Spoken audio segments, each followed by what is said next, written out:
All right, so here we are going to be using rate laws. So they give us, to begin, the rate law of a certain reaction, and they write it out for us. Rate is equal to K. K stands for rate constant.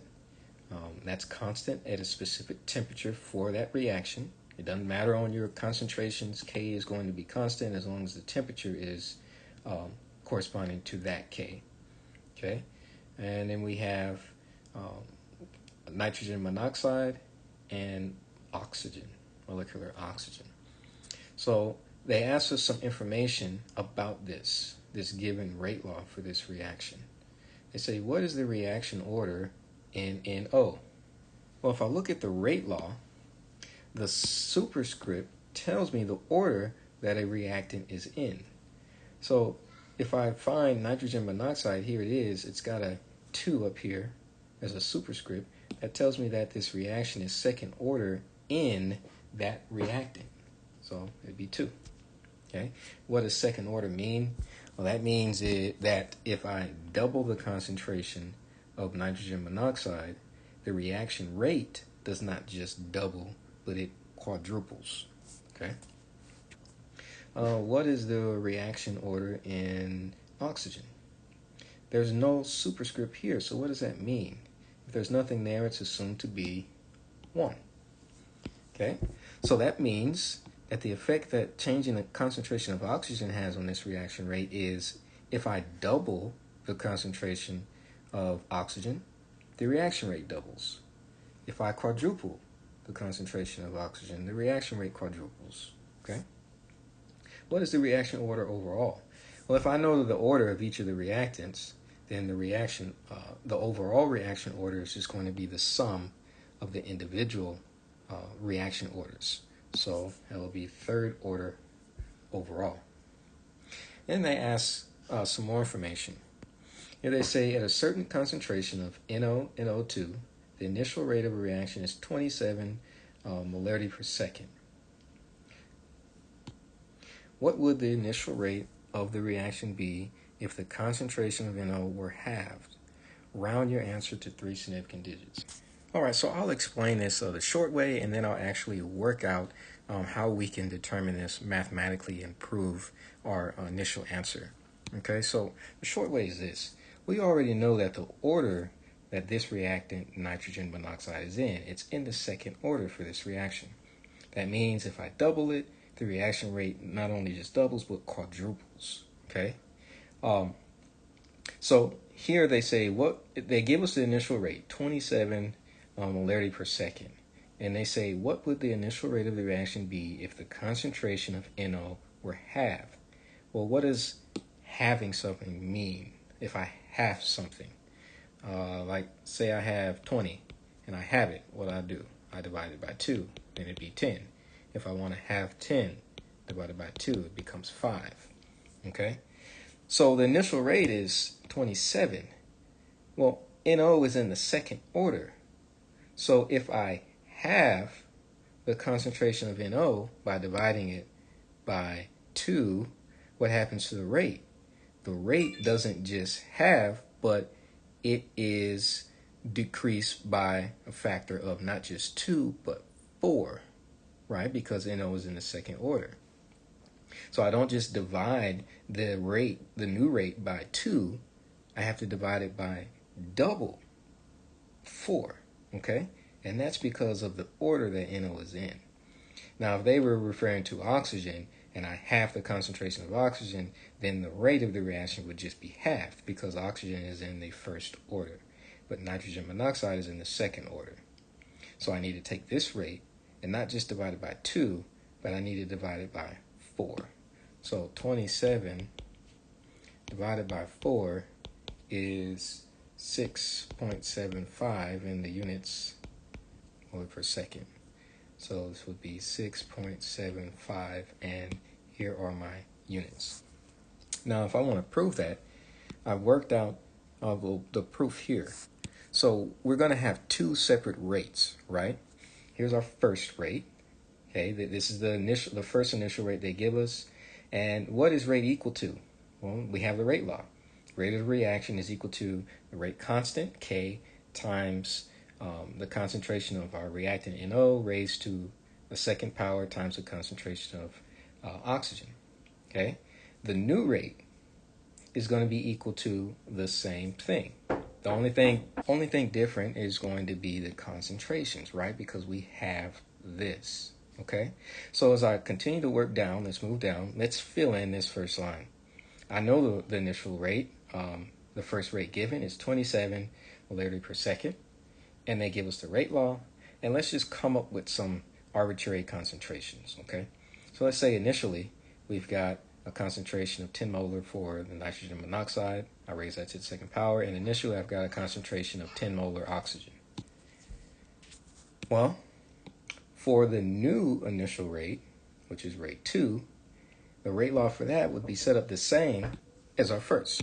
Okay, so we have the new rate is equal to K2, so that's the rate constant for this second scenario, except the concentration of NO is half, right? So what's half of 10? 5. We're not touching the concentration or changing the concentration of oxygen, so it stays the same. Now, because it stays the same, we can just cancel it out. We can also cancel out K, because K is exactly the same for every reaction as long as the temperature doesn't change, and the temperature doesn't. So this cancels, okay? As a side note, the reason why I put rate 1 over rate 2, I could have done it any way, but I just did this to make it simple because I know that rate 1 will be larger than rate 2, right? Because we're reducing the concentration of one of our reactants, so this second rate should be a smaller value, okay? So that brings us down here. This simplified becomes 27 over rate 2 is equal to, what's 10 squared? 100, and we have to square the unit. 100 molarity squared, 100 molar squared, divided by 5 squared is 25 molar squared. These units can cancel out, so I cancel them. 100 divided by 25 is 4. So let's bring rate up. So we get 27 is equal to 4 times rate 2. Let's isolate rate 2 by itself. Rate 2 is equal to 27 divided by 4, and rate 2 is equal to 6.75. So this was just a mathematical proof, a long version to show you why the answer was what we got just a minute ago. And so for this last part of the problem, they give us information. They say the rate of a reaction is measured to be 0.820 molarity per second, or molar per second, when the concentration of nitrogen monoxide is 1.7 molar and the concentration of oxygen is 1.4 molar. Calculate the value of the rate constant. So we can actually determine the rate constant of a reaction at a specific temperature if we have rate and if we have the concentrations of the reactants, and if we know the rate law.